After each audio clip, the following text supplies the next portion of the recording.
Merci, Monsieur le ministre. J'ai deux petites questions à Monsieur le coordonnateur et une seule d'actualité vous concernant.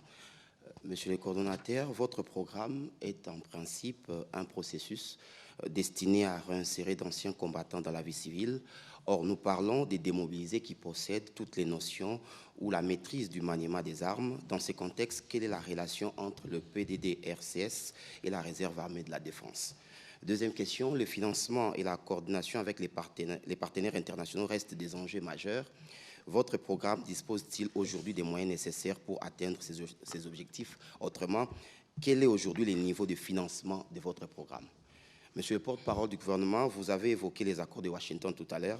Vous revenez d'un périple qui vous a conduit du Canada à Paris, où vous avez longuement expliqué les contours de ces accords.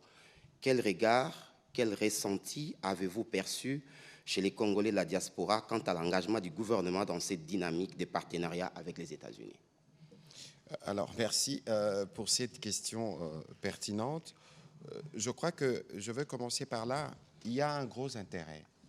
Et toutes les fois, que ce soit au Canada, à Ottawa ou à Paris, et bientôt dans les Bandoudu, n'oubliez pas que nous avions commencé à Kinshasa, on a été à Kolwezi, nous serons partout où se trouvent les Congolais pour leur expliquer le bien fondé de cet accord, parce que c'est un accord du futur. Bien plus que du présent d'ailleurs, au regard de l'implication que cela aura dans la relation bilatérale, spécifiquement avec les États-Unis d'Amérique. Les ressentis, il est positif. Je pense que les Congolais, dans leur grande partie, sont ceux qui, comme nous, sont mobilisés pour le retour de la paix.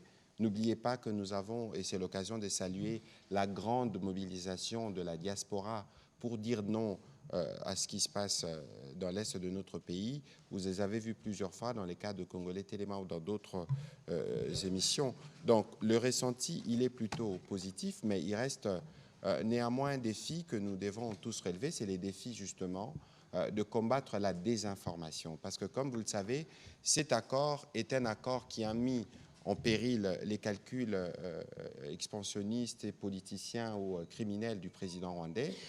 La preuve, vous voyez toutes ces sorties, comment il a perdu la sérénité. Nous-mêmes, nous devons nous approprier cet accord. Ce n'est pas un accord qui est fait par les présidents pour le président.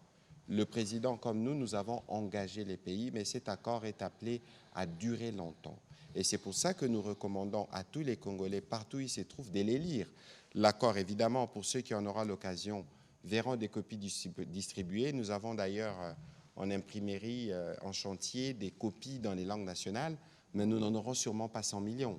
Les versions de l'accord seront disponibles sur les sites du département d'État français en anglais, mais aussi sur les sites du ministère de la Communication. Et donc nous souhaitons et nous encourageons les uns les autres à aller s'abreuver à la bonne source plutôt que de se référer à ceux qui veulent profiter parce qu'ils se disent que sûrement que les Congolais ne vont pas lire et à amener la machine de la désinformation. Et d'ailleurs, si vous regardez partout où je passe à Kinshasa depuis plusieurs semaines, beaucoup me demandent la copie de l'accord. Je pense que cet intérêt est tel que nous tous, nous devons faire de cet accord un des documents qui nous accompagnent parce que les conséquences, nous les expérimentons pour les 10, 15, 20, 30, voire 50 prochaines années dans les cas du renforcement de la relation que nous avons avec les États-Unis d'Amérique. Je sais qu'il y a une autre question qui pourra sûrement revenir. Je m'épargnerai des mots en attendant la question qui viendra de je ne sais qui parmi les journalistes ce soir, mais le sujet, c'est les PDD-RCS. Monsieur le coordonnateur, allez-y, s'il vous plaît.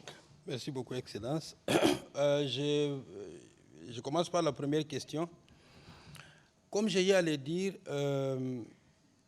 le PDD-RCS a une mission très claire, c'est-à-dire transformer les zones post-conflit en pôles de stabilité et de développement durable.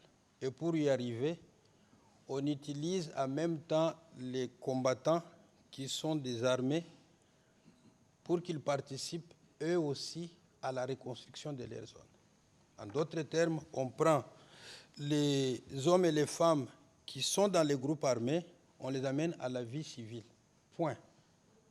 C'est ça ma mission dans le cadre de l'ordonnance 21/038 et la stratégie nationale du PDDRCS.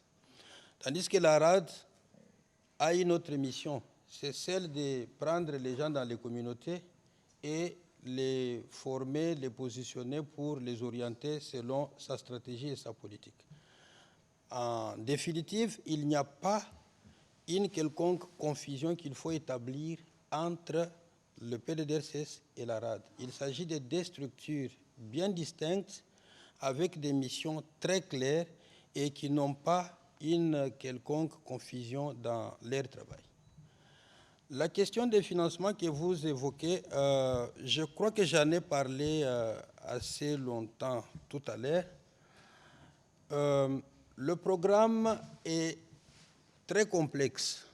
Les défis également sont énormes parce que si vous regardez simplement la taille de notre pays, si vous regardez les besoins auxquels on fait face comparé aux autres pays dans lesquels on a fait les DDR ou comment les choses se sont passées, vous comprendrez que c'est complexe. Mais pour le moment, on fonctionne avec les moyens du gouvernement et chaque fois que les besoins se sont présentés pour le désarmement ou la démobilisation, le gouvernement assume ses responsabilités.